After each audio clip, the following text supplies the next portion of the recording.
Hello everyone, welcome back to my channel Bhavna Grover's vlogs. तो guys, आज हम हैं दिल्ली के एक नॉर्थ प्लेस एरिया में, जो कि बहुत ही पॉश एरिया माना जाता है। और यहाँ पर रोड्स ऐसे हैं कि यहाँ पर रोड्स के नाम याद रखने पड़ते हैं, वरना रास्ता भूल जाओगे। सभी रोड सेम है। बहुत ही सुंदर है नॉर्थ प्लेस। और ये है गोल मार्केट नॉर्थ प्लेस की। एक्चुअली हम लोग निकले हैं आज बंगला साहब गुरुद्वारे जाने के लिए। और दिल्ली का बंगला साहब गुरुद्वारा ये गोल मार्केट के पास है, बाबा खड़क सिंह मार्ग पर है ये। और बहुत ही फेमस गुरुद्वारों में से एक है, बहुत बड़ा गुरुद्वारा है गाइस। ये 17वीं सेंचुरी का है ये, जो कि बाबा खड़क सिंह मार्ग पर है। और ये जयपुर के राजा जयसिंह का बंगला था बेसिकली, जहां आज ये बंगला साहब गुरुद्वारा है। और ये है क्रिश्चियंस का स्कूल है, और साथ ही एक बहुत बड़ी सी चर्च भी है, जो कि अभी आपको मैं दिखाऊंगी। एक नॉर्थ प्लेस की चर्च बहुत ही फेमस है। ये स्कूल की बाउंड्री है, और बाउंड्री खत्म होते ही यहाँ पर चर्च स्टार्ट हो जाएगी। इस चर्च में हम लोग गए थे, इस चर्च में भी कभी मैं आपको लेकर के जाऊंगी। और बहुत ही प्यारा सा रोड है गाइस। मैं आपको इसलिए यहाँ पर थोड़ा सा दिखा रही हूँ कि आपको बहुत मजा आएगी। ये गुरुद्वारे की देखो बाउंड्री स्टार्ट हो गई है। ये गुरुद्वारे की बाउंड्री है जो मैं आपको दिखा रही हूँ। गुरुद्वारा बंगला साहब की बाउंड्री है। क्योंकि अब हम लोग पार्किंग में जाएंगे, तो पार्किंग जो है वो बैक साइड को है गुरुद्वारे की। ये देखिए गुम्बद स्टार्ट हो गया है दिखना। ये गोल्डन गुम्बद जो है ये गुरुद्वारा बंगला साहब है। ये देखिए कितना प्यारा सा नज़ारा है। और ये बहुत ही ग्रीन और पॉश एरिया में बना हुआ है, और बहुत ही फेमस है गाइस। गुरुद्वारे की बैक साइड में है, जहाँ पर की गुरुद्वारे की पार्किंग बनी हुई है। बहुत ही अच्छी सी और सेफ पार्किंग है, जिससे कि रोड पर गाड़ी लगाना तो यहाँ पर अलाउड है नहीं। तो ये देखिए हम अंदर की तरफ एंटर कर रहे हैं। ये जो कैबिन बना हुआ है ना, यहाँ पर सेवादार बैठे हैं, जो कि हमें एक स्लिप देंगे, और इसी स्लिप से हमें गाड़ी वापसी भी मिलेगी। इसके बिना हमें गाड़ी वापस नहीं मिलेगी।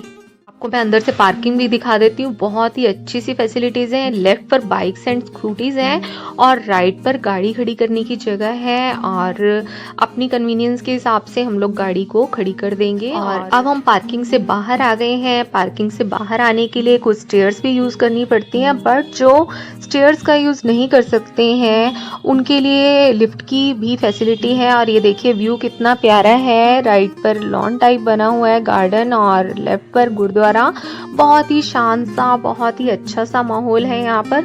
गुरुद्वारे में बहुत सारी फैसिलिटीज हैं गाइस। ये देखिए, ये फ्रंट में आपको गुरुद्वारा दिखा रही हूँ। बहुत अच्छे से दर्शन हो रहे हैं। और गुरुद्वारा साहब में बहुत सारी मेडिकल फैसिलिटीज़ भी हैं, जैसे कि डायलिसिस और MRI यहाँ पर बहुत ही कम रेंज में या फ्री भी हो जाते हैं। और ये है लाइब्रेरी, जहाँ से आपको यहाँ से रिलेटेड हर एक बुक आपको अवेलेबल हो जाएगी। और ये एंट्री से पहले है सिख म्यूजियम। मैं आपको यहाँ पर कभी लेकर के जाऊंगी, बहुत अच्छा सा है यहाँ भी। और ये है गाड़ी की सुविधा। जो लोग पैदल नहीं चल पाते हैं, बुजुर्ग लोग या हैंडीकैप लोग, उनके लिए गाड़ी की सुविधा भी है। यहाँ फॉरेनर्स बहुत आते हैं, तो यहाँ पर फॉरेन टूरिस्ट ऑफिस भी है, ये सुविधा भी है यहाँ। तो अब हम गुरुद्वारे के अंदर ही हैं, और जोड़ा घर के पास हैं। जोड़ा घर मतलब जहाँ पर हम सैंडल, जूते वगैरह सबमिट कराते हैं थोड़ी टाइम के लिए। तो अब हम वहीं चलते हैं गाइस। ये जोड़ा घर है गाइस, और अंदर जो भी लोग सेवा कर रहे हैं वो हम जैसे ही लोग हैं। हम भी जा सकते हैं अंदर सेवा करने के लिए। ये हमारे जोड़े ले रहे हैं, और उसके बदले में हमें कूपन देंगे, जिससे कि हमें वापसी आसानी से मिल जाएंगे ये। अब हम प्रसाद लेंगे। प्रसाद लेना वैसे ज़रूरी नहीं होता है, बट ले लेना चाहिए, अच्छा लगता है खुद को ही। इन्हीं काउंटर से हमें प्रसाद की स्लिप एंड प्रसाद दोनों ही लेने हैं, तो मेरे हस्बैंड ले रहे हैं। प्रसाद लेने के बाद अब हम आए हैं प्रसाद के काउंटर पर, जहाँ की भोग लगेगा। भोग जैसे कि नानक प्याऊ में भी हर एक गुरुद्वारे में ऐसे ही होता है कि ये पवित्र कटार को टच किया जाता है, और इसी को भोग माना जाता है। ये देखिए, इन्होंने प्रसाद लिया और पवित्र कटार से टच करके थोड़ा सा प्रसाद निकाल लिया है। भोग के बाद अब हम लग गए हैं दर्शन करने के लिए लाइन में। बहुत ज़्यादा रश नहीं है, डिस्टेंस मेंटेन किया हुआ है, नहीं तो यहाँ पर बहुत रश होता है, फॉरेनर्स भी आते हैं। और अंदर का नज़ारा बहुत ही अच्छा है, बिल्कुल साफ सुथरा शांत एकदम से। और ये जो सामने नज़र आ रही है बाबा जी की भी नज़र आ रही है, ये दर्शन है, बहुत ही प्यारा नज़ारा है गाइस। अंदर कैमरा अलाउड नहीं था गाइस, तो दर्शनों के बाद अब हम बाहर आ गए हैं और जा रहे हैं सरोवर की तरफ। इस सरोवर की भी बड़ी मान्यता है। कहा जाता है कि सिखों के 8वें गुरु गुरु हरकिशन सिंह जी, जिन्होंने सिर्फ 8 साल की उम्र में ही गुरु गद्दी संभाली थी, अब वो जब दिल्ली आए थे तो यहाँ पर स्मॉल पॉक्स और हैजा जैसी बीमारियां बहुत फैली हुई थी और लोग बहुत ही त्रस्त थे। तब गुरु हरकिशन जी महाराज जी ने सबको खाने और पानी की यहाँ से सुविधा उपलब्ध करवाई थी।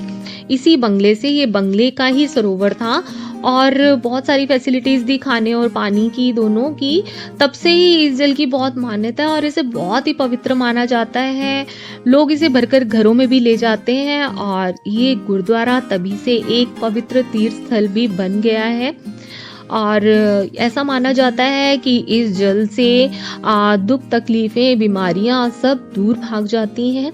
तो आप भी दर्शन कीजिए इस पवित्र सरोवर के। आप सोच रहे होगे इतनी लाइटिंग रहती है क्या? नहीं, यहाँ पर इतनी लाइटिंग नहीं रहती है। और ये जो शॉप्स बनी है, छोटी छोटी स्टॉल्स बने हुए हैं, ये सब चारों तरफ सरोवर के मार्केट का रूप लिया हुआ है। वो सिर्फ इसीलिए कि गुरुपुरब के दिनों में यहाँ पर बहुत रौनक होती है। बट आजकल जैसे कोरोना का टाइम चल रहा है तो इतना नहीं था, बट फिर भी ये स्टॉल्स वगैरह सारी लगी थी और सभी लोग एंजॉय करते हैं यहाँ पर। और ये जो लाइटिंग वगैरह है वो भी इसी पर्पज से गुरुपुरब से आई थिंक 5-6 दिन पहले लग जाता है। ये जो भी स्टॉल्स होता है, ये मार्केट 5-6 दिन पहले लगता है और 5-6 दिन बाद तक ये लगा रहता है। और यहाँ पर आने वाले गुरुजी के दर्शनों के साथ साथ इस चीज़ का भी बहुत एंजॉय करते हैं।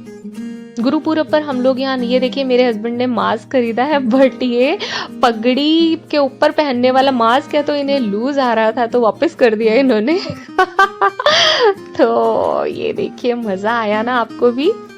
तो देखा आपने, पवित्र सरोवर के दर्शन किए और इस पवित्र सरोवर के दर्शन करते हुए इस बार हमने मार्केट का भी एंजॉय किया, काफ़ी मार्केट को एंजॉय किया। और अब हम चल रहे हैं निशान साहब की तरफ।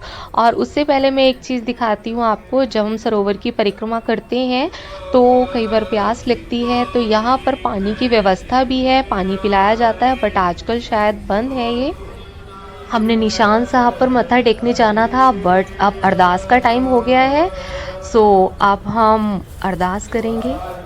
ये अरदास शुरू हो चुकी है यहाँ पर और सभी अपनी अपनी जगह पर बिल्कुल अटेंशन होकर खड़े हैं, कोई भी हिलेगा नहीं। जिन्हें नहीं पता बस वही चल रहे हैं, अदरवाइज यहाँ पर कोई भी चलता फिरता आपको नज़र नहीं आएगा। सभी बाबा जी के ध्यान में, बाबा जी की अरदास में मग्न है। और निशान साहब जी के बारे में मैं आपको कुछ बता देती हूँ। निशान साहब जी इतने ऊंचे इसलिए यहाँ पर रखे जाते थे।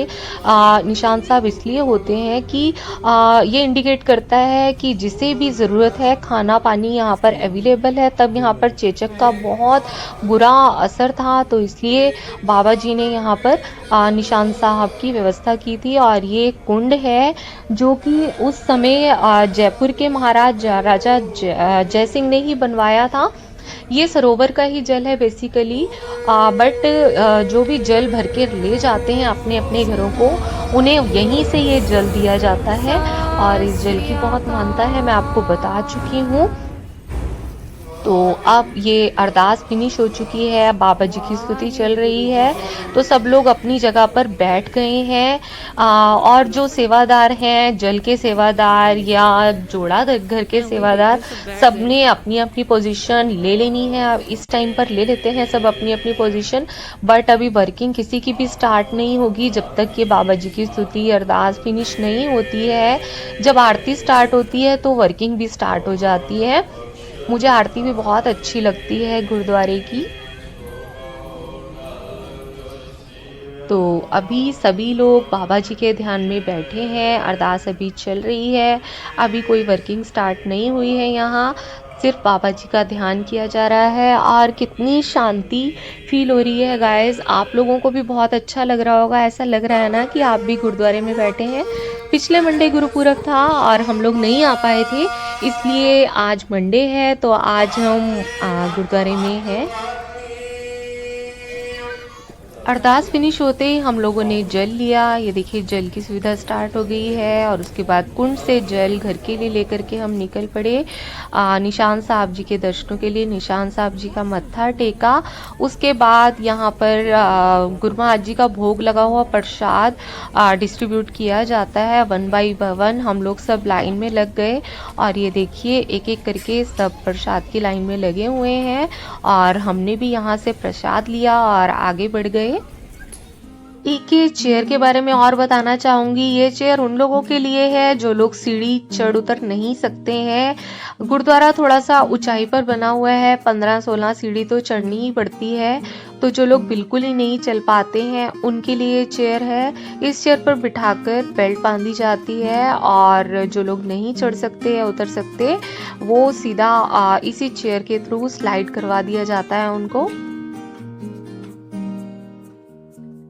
तो ये था गाइस गुरुद्वारा बंगला साहब का सफ़र जो कि आपके साथ हमने तय किया। पिछले हफ्ते हमने नानक प्याऊ का सफ़र किया था और उसका व्लॉग भी मैंने डाला था, आप देखना ना भूलिएगा। और ये व्लॉग आपको कैसा लगा प्लीज़ गाइस कमेंट सेक्शन में कमेंट करके बताइएगा, क्योंकि मैंने बहुत कोशिश की हर चीज़ कवर करने की, बट गाइस गुरुद्वारा इतना बड़ा है कि इसकी हर चीज़ को एक दिन में कवर करना बहुत ही मुश्किल काम है, फिर भी मैंने ट्राई किया। तो टेक केयर गाइस।